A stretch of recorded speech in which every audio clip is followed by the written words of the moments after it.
उत्तराखंड के हमारे प्यारे बच्चों को मेरा सादर नमस्कार। मित्रों, हमारा जो आज का वीडियो है उत्तराखंड बोर्ड परीक्षा 2026 से संबंधित है। आज के इस वीडियो में हम उत्तराखंड बोर्ड कक्षा 10 के गृह विज्ञान होम साइंस के प्रश्न पत्र सैंपल पेपर को हल करेंगे और जानेंगे किस प्रकार से आप उत्तरों को लिखें जिससे आपको बढ़िया से बढ़िया नंबर प्राप्त हो सकें। तो मित्रों, आइए चलते हैं बिना देरी किए हुए उत्तराखंड बोर्ड कक्षा 10 होम साइंस के पेपर को देखते हैं। मित्रों, इस पेपर में आपके 24 प्रश्न रहने वाले हैं और सभी प्रश्नों को आपको ध्यानपूर्वक पढ़ना है। प्रश्न संख्या 1 बहुविकल्पीय प्रश्न है जिसमें आपको 4 उत्तर मिलेंगे। एक उत्तर सही जो उत्तर होगा वो आपको अपनी कॉपी में लिखना होगा। प्रश्न संख्या 2 कथन और कारण से संबंधित प्रश्न है, इसको ध्यानपूर्वक पढ़कर उत्तर आपको देना होगा। प्रश्न संख्या 3 से 6 अति लघु उत्तरीय प्रश्न होंगे।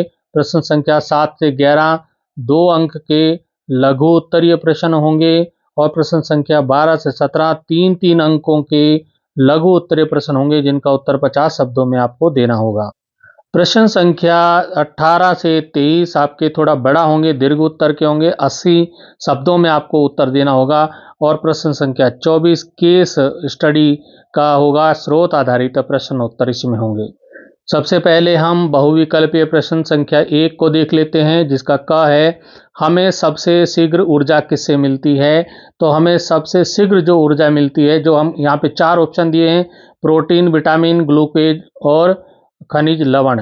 तो ग्लूकोज से हमें सबसे पहले सबसे शीघ्र जो है ऊर्जा मिलती है। दूसरा इसमें ख है कि आहार का सुरक्षात्मक तत्व माना गया है, विटामिन को माना गया है, इसका उत्तर हो जाएगा विटामिन। अगला प्रश्न है शुष्क धुलाई में इस्तेमाल किया जाता है। शुष्क धुलाई में इस्तेमाल किया जाता है रासायनिक विलायक, जिसको आप बोलते हैं ड्राई क्लीन। ड्राई क्लीन जो कराते हैं उसमें रासायनिक विलायकों का प्रयोग किया जाता है।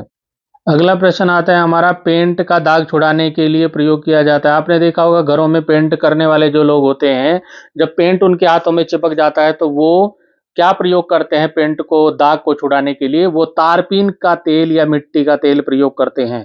तो ये इसका सही उत्तर होगा। आगे होगा ऊर्जा। ऊर्जा समय, ज्ञान और कुशलता को माना गया है। ये सब क्या है? मानवीय साधन है। ये वाला उत्तर इसका सही होगा।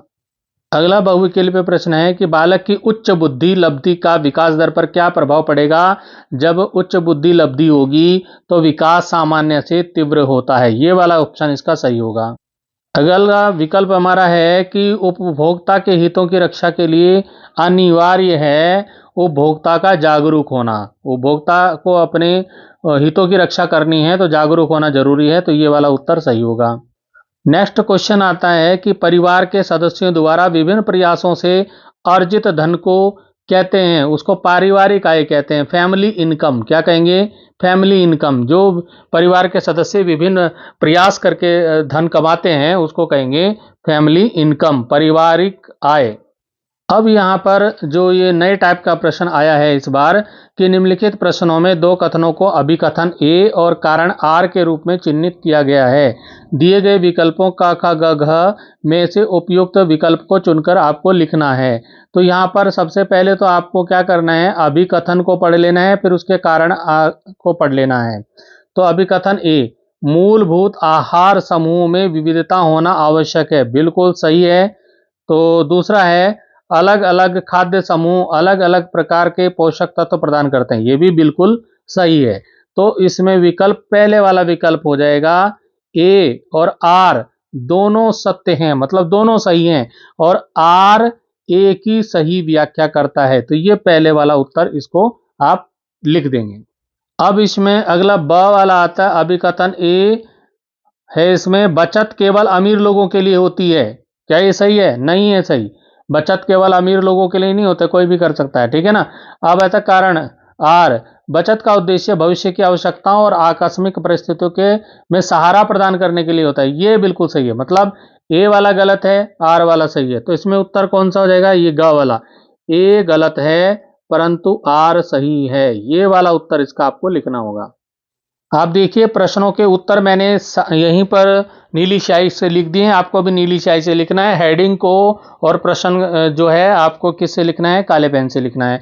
तो यहाँ पर आ जाएगा पारिवारिक आवश्यकताओं की पूर्ति हेतु कौन सा संसाधन आवश्यक है। तो पारिवारिक आवश्यकताओं की पूर्ति हेतु सबसे पहले तो धन, धन जो है आर्थिक साधन बहुत जरूरी है धन। फिर आता है समय, समय बहुत टाइम।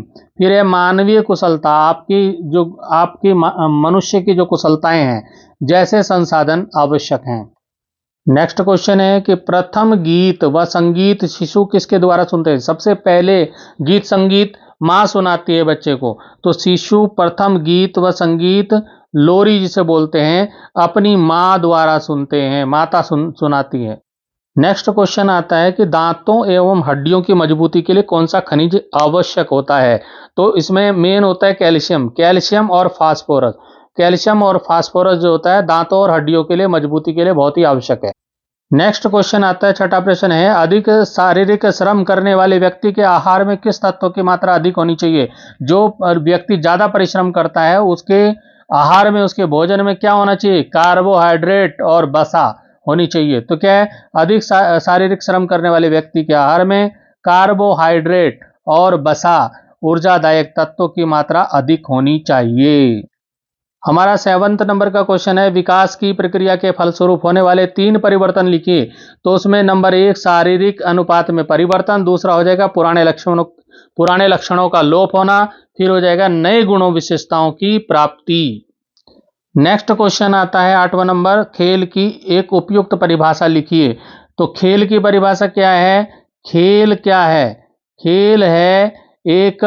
खेल वह आनंददायक स्वाभाविक और आत्म प्रेरित गतिविधि है जो बिना किसी बाहरी दबाव के केवल मानसिक और शारीरिक संतोष के लिए की जाती है। अगला प्रश्न आता है कि अनाजों के सुरक्षित संग्रह में कौन सी कीटनाशक दवाइयों का प्रयोग की जाती हैं। तो अनाजों के सुरक्षित भंडारण के लिए ईडीबी, एम्प्यूल्स और घरेलू स्तर पर नीम की सूखी पत्तियों का प्रयोग किया जाता है। तो ईडीबी याद रखिए, ईडीबी, एम्प्यूल्स और घरेलू स्तर पर नीम की पत्तियों का प्रयोग। नेक्स्ट क्वेश्चन आता है 10वें नंबर का कि धुलाई के आधुनिक डिटर्जेंट के 2 गुण लिखिए। तो जो आधुनिक टाइप का डिटर्जेंट आ गया ना वो ज्यादा बढ़िया वाला आ गया है। तो एक गुण इसका हो जाएगा, ये कठोर जल हार्ड वाटर में भी आसानी से झाग देते हैं।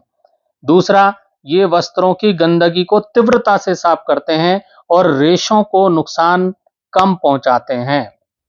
अगला जो प्रश्न है वो है, वस्त्रों का चुनाव करते समय व्यक्ति किन किन बातों का विशेष ध्यान देता है।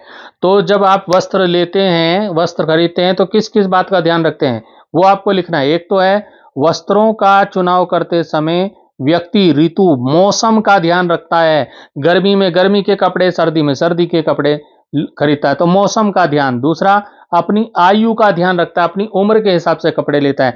और तीसरा, अवसर की शादी के लिए कपड़े चाहिए या कहीं ऑफिस में जाने के लिए चाहिए, स्कूल में जाने के लिए चाहिए, तो इन चीजों का। और कपड़े की टिकाऊपन, कपड़ा कितना टिकेगा, कितना मजबूत है। और बजट, मेन है बजट, बजट का भी ध्यान रखता है। तो ये सारी चीजों का ध्यान रखते हैं जब हम कपड़े खरीदते हैं। फिर क्वेश्चन आता है कि बच्चों को विभिन्न संक्रामक रोगों से बचाव के लिए कौन कौन से टीके लगवाए जाते हैं। तो बच्चों को बीसीजी का टीका टीबी के लिए, ओपीवी पोलियो का टीका, डीपीटी डिप्थीरिया काली खांसी टिटनेस का, हेपेटाइटिस बी और एमएमआर खसरा गलसुआ रुबेला जैसे के टीके लगाए जाते हैं। अगला प्रश्न हमारा है कि बच्चों के लिए खेल क्यों अनिवार्य माना जाता है।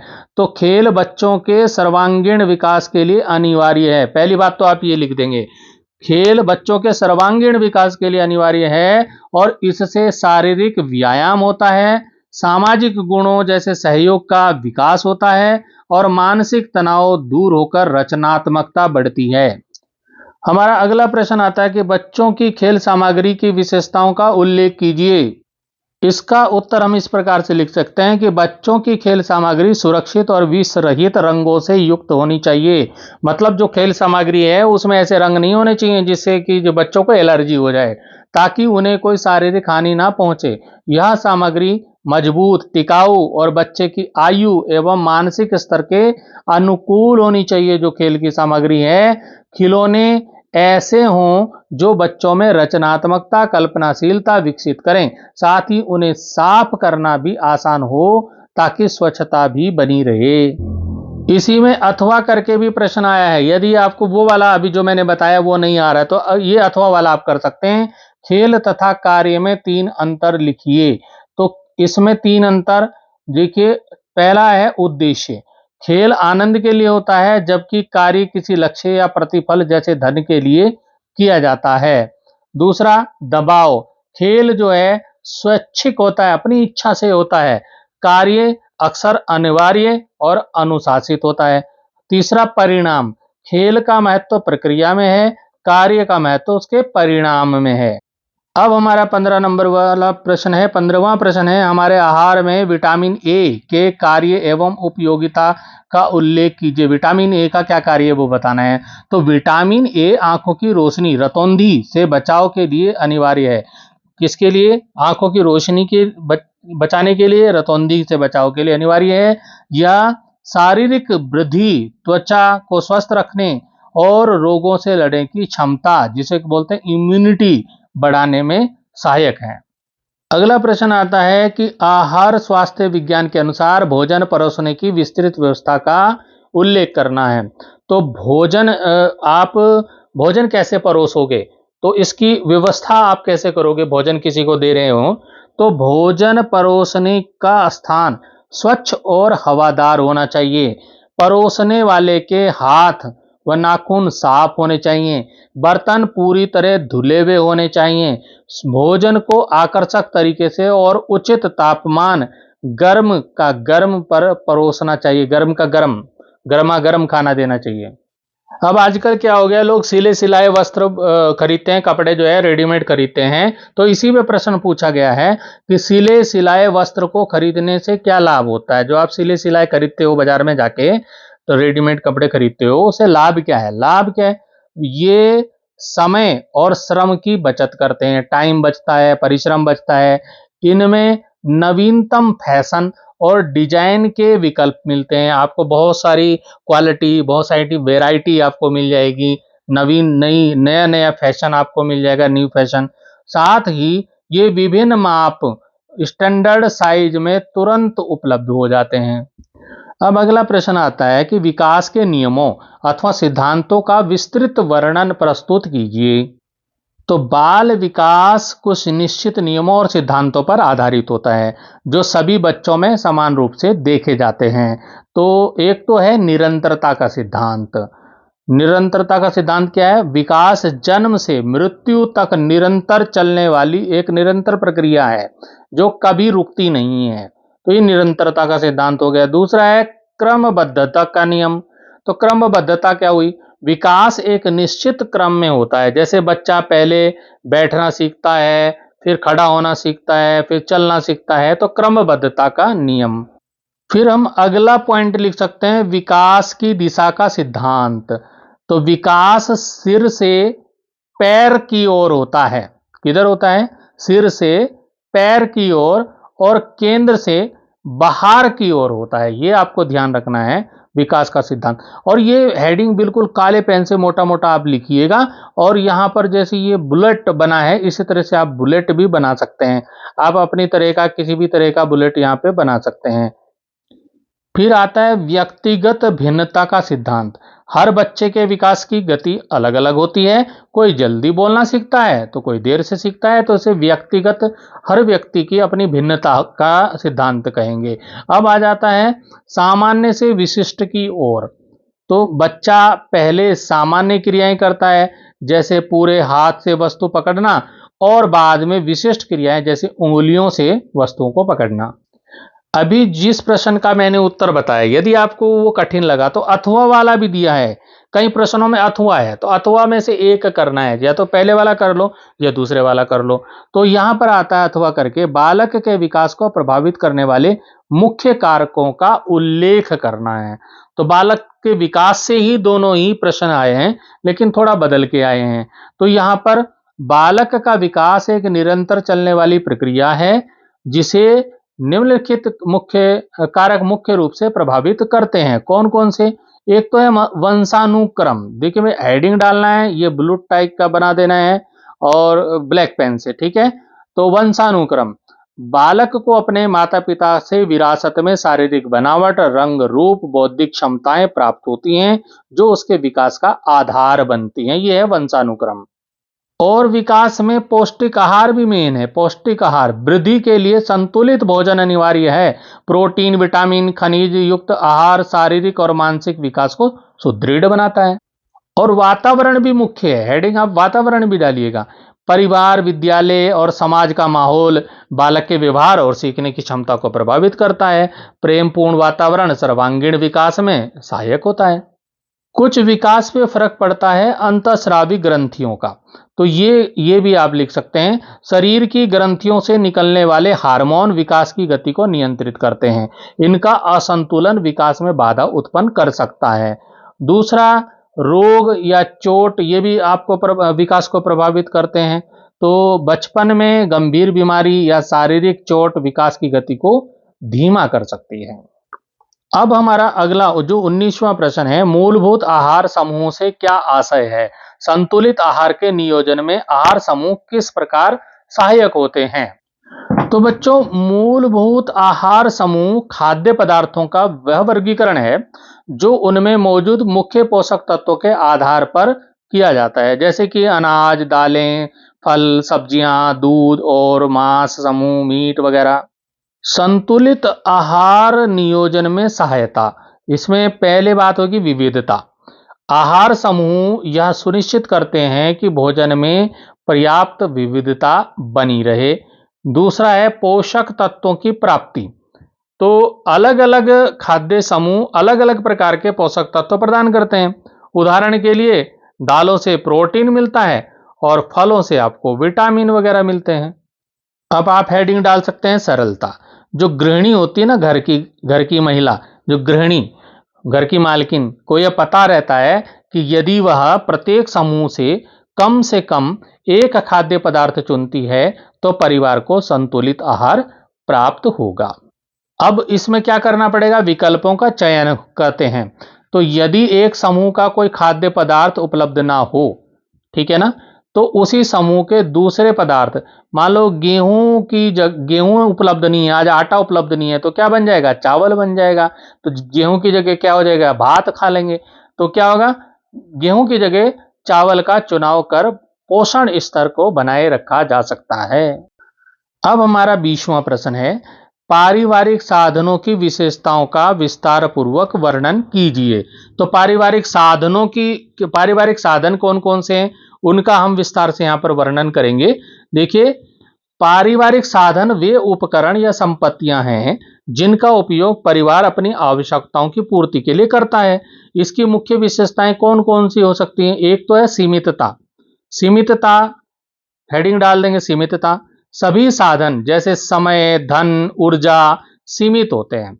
यदि इनका उचित प्रबंधन ना किया जाए, समय पर सही कार्य ना किया जाए, तो लक्ष्य प्राप्त करना कठिन हो जाता है। अब बात करते हैं उपयोगिता की। तो उपयोगिता में क्या? साधनों की उपयोगिता व्यक्ति की आवश्यकता पर निर्भर करती है। जैसे एक कुशल गृहिणी कम धन में भी बेहतर गृह प्रबंधन कर सकती है। यहां पे भी हम वैकल्पिक प्रयोग की बात करेंगे। हेडिंग डालेंगे वैकल्पिक प्रयोग। साधनों का प्रयोग अलग अलग कार्यों के लिए किया जा सकता है। उदाहरण के लिए, समय का उपयोग आराम करने के लिए या कोई नया कौशल सीखने में भी किया जा सकता है। कई लोग समय का प्रयोग आराम करने में करते हैं, कई लोग समय का प्रयोग नई चीजें सीखने में करते हैं। अब आप हेडिंग डाल सकते हैं परस्पर अंतर संबंध। सभी साधन एक दूसरे से जुड़े हुए होते हैं। यदि हम ज्ञान मानवीय साधन का उपयोग करें या नॉलेज का प्रयोग करें, जो तुम्हारी नॉलेज है उसको प्रयोग करें, तो हम अपना नॉलेज लगाएंगे तो क्या होगा, हम धन भौतिक साधन की बचत कर सकते हैं। अब आ जाता है हमारा अगला क्वेश्चन, 21वां प्रश्न। पारिवारिक आय के स्रोतों का वर्णन करना है। तो ये इंपॉर्टेंट है ये भी। तो पारिवारिक आय के पारिवारिक आय होता क्या, फैमिली इनकम जिसे बोलते हैं, उससे तात्पर्य उस धन से है जो परिवार के सदस्य विभिन्न प्रयासों विभिन्न कार्य करके उसको अर्जित करते हैं। अर्जित मतलब कमाना, इकट्ठा करना। तो इसके मुख्य स्रोत निम्नलिखित हैं। क्या स्रोत हैं? एक तो होता है भाई नौकरी पे हैं तो उसका क्या होगा, वेतन, सैलरी जिसे बोलते हैं, सैलरी। तो मानसिक या शारीरिक कार्य के बदले मिलने वाली मासिक आय को वेतन या सैलरी कहते हैं। फिर मजदूरी, मजदूरी क्या हुआ, दैनिक या साप्ताहिक आधार पर शारीरिक श्रम के बदले मिलने वाला धन, इसे बोलते हैं मजदूरी। अब व्यापार और कृषि से, तो स्वयं के आस व्यवसाय या खेती से प्राप्त होने वाला लाभ, वो व्यवसाय कृषि से लाभ हुआ। और किससे हो सकती है फैमिली इनकम? पेंशन से, ग्रेचुइटी से, सेवानिवृत्ति मतलब रिटायरमेंट के बाद सरकार या संस्था द्वारा दी जाने वाली आर्थिक सहायता पेंशन या ग्रेचुइटी कहलाती है। ठीक है ना। फिर आता है बचत पर ब्याज और किराया, बैंक में जमा राशि पर मिलने वाला ब्याज और संपत्ति या मकान से प्राप्त होने वाला किराया, इससे भी क्या होता है, फैमिली इनकम होती है। और घरेलू उद्योगों से भी आपको फैमिली इनकम हो सकती है, जैसे आप सिलाई का काम कर रहे हैं, बुनाई का काम कर रहे हैं, या ट्यूशन पढ़ा रहे हैं बच्चों को, जैसे कार्यों से होने वाली अतिरिक्त आय भी फैमिली इनकम ही होती है। अब हमारा आता है 22वां प्रश्न, उपभोक्ता से क्या आशय है? उपभोक्ता के मुख्य उत्तरदायित्व पर संक्षिप्त विवरण आपको देना है। तो उपभोक्ता क्या है? उपभोक्ता वह व्यक्ति है, उपभोक्ता हम लोग हैं जो बाजार से सामान लेते हैं, वो क्या है, हम उपभोक्ता हैं। तो उपभोक्ता वह व्यक्ति है जो अपनी आवश्यकताओं की पूर्ति के लिए वस्तुओं या सेवाओं को खरीदता है। जैसे हम बाजार से सामान खरीद रहे हैं तो हम क्या है, उपभोक्ता हैं। तो और उनका उपयोग करता है, मतलब वस्तुओं को सेवाओं को खरीदता है या फिर उनका उपयोग करता है, तो हम उपभोक्ता हैं। अब उपभोक्ता के मुख्य उत्तरदायित्व क्या है? नंबर 1, जागरूकता। उपभोक्ता को क्या होना चाहिए? जागरूक होना चाहिए। उपभोक्ता को वस्तुओं के गुण, दोष और मूल्य के प्रति हमेशा जागरूक रहना चाहिए। दूसरा, उपभोक्ता को क्या करना चाहिए? प्रमाणित वस्तुओं का चयन करना चाहिए। जब भी खरीदो तो प्रमाणित होनी चाहिए वस्तुएं। सामान खरीदते समय मानक चिन्हों जैसे ISI मार्क, एग मार्क या FSSI AI की जांच अवश्य करनी चाहिए, जो कि जो भी हम सामान खरीदते हैं उस पर ये चिन्ह बने होते हैं। और उपभोक्ता को क्या करना चाहिए? रसीद लेनी चाहिए। जो भी सामान खरीदो उसकी रसीद लेनी चाहिए। किसी भी खरीदारी के बाद पक्का बिल या कैश मेमो लेना आवश्यक है, ताकि खराबी होने पर कानूनी कार्रवाई की जा सके। कई लोग क्या होते हैं, विज्ञापनों के जो एडवर्टाइज आता है टीवी में या कहीं एडवर्टाइज देखते हैं, तो उसमें बहकावे में आ जाते हैं, उसको देख के आकर्षित हो जाते हैं कि यही चीज हम लो। तो लेकिन ऐसा नहीं करना चाहिए, विज्ञापनों से बचाव करना है। लुभावने विज्ञापनों के बहकावे में आकर अनावश्यक या घटिया सामान कभी भी नहीं खरीदना चाहिए। लोग कर लेते हैं, वो उसमें ऐड देखते हैं और उस चीज को खरीद लेते हैं, बाद में पछताते हैं। अगला जो है, शिकायत दर्ज करना। उपभोक्ता को शिकायत दर्ज करना भी आना चाहिए। यदि वस्तु दोषपूर्ण है तो उपभोक्ता को चुप बैठने के बजाय संबंधित अधिकारी या उपभोक्ता फोरम में शिकायत जरूर करनी चाहिए। अभी यदि आपको उपभोक्ता वाला ये प्रश्न नहीं आता किसी को, तो वो अथवा करके यहाँ पे दूसरा प्रश्न दिया गया है, ये वाला कर लीजिए। वो नहीं आ रहा तो ये वाला करो। मानक चिन्हों की व्यवस्था पर एक संक्षिप्त निबंध लिखिए। तो ये मानक चिन्हों वाला भी आता है कई बार, तो ये 80 शब्दों में लिखने के लिए आता है लगभग। तो उपभोक्ता को शुद्ध और गुणवत्तापूर्ण वस्तुएं प्रदान करने के लिए सरकार ने मानक चिन्हों की व्यवस्था की है। अभी मानक चिन्ह कौन कौन से हैं? जैसे मैं अभी बता रहा था पिछले प्रश्न में कि उपभोक्ता को इन चीजों को प्रमाणित करके देखना चाहिए। तो एक इसमें ISI मार्क होता है, ये निशान बना होता है, ये चीजों पे शुद्धता का प्रतीक है ये। तो यह बिजली के उपकरणों, सीमेंट और अन्य औद्योगिक उत्पादों की गुणवत्ता सुनिश्चित करता है। तो ये जरूर देखें आप लोग इसको मानकों में। अब आता है एग मार्क।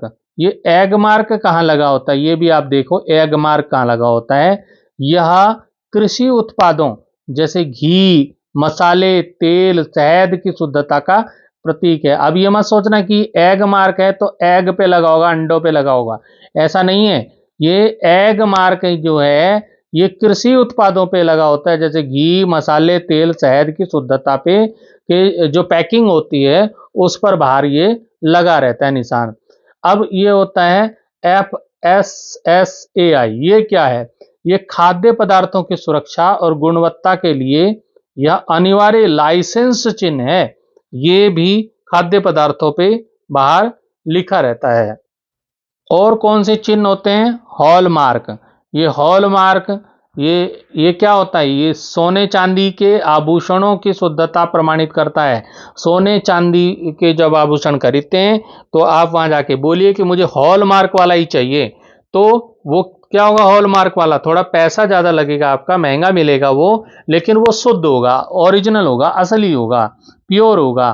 तो इन चिन्हों का मुख्य उद्देश्य उपभोक्ता को मिलावट और धोखाधड़ी से बचाना है। तो आप धोखाधड़ी से अगर बचना चाहते हैं तो इन चिन्हों का ध्यान रखें। अब मित्रों चलते हैं हम 23 प्रश्न पे। यहाँ पर सूची दी गई है, सूची फर्स्ट, सूची सेकंड। इसको सुमेलित करना है, मतलब अच्छी प्रकार से मिलाना है तथा विकल्प की सहायता से सही उत्तर का चयन भी करना है। तो यहाँ पर देखिए जो आपका उत्तर मिलेगा, जैसे यहाँ पर दे रखा गर्म पानी, हॉट वाटर, तो अब यहाँ से इस साइड आपको मिलाना है इनको। तो हॉट वाटर जो है, गर्म पानी क्या करता है, गर्म पानी करता है चिकनाई, चिकनाई एवं तेलीय दाग जल्दी निकालता है गर्म पानी। ठीक है।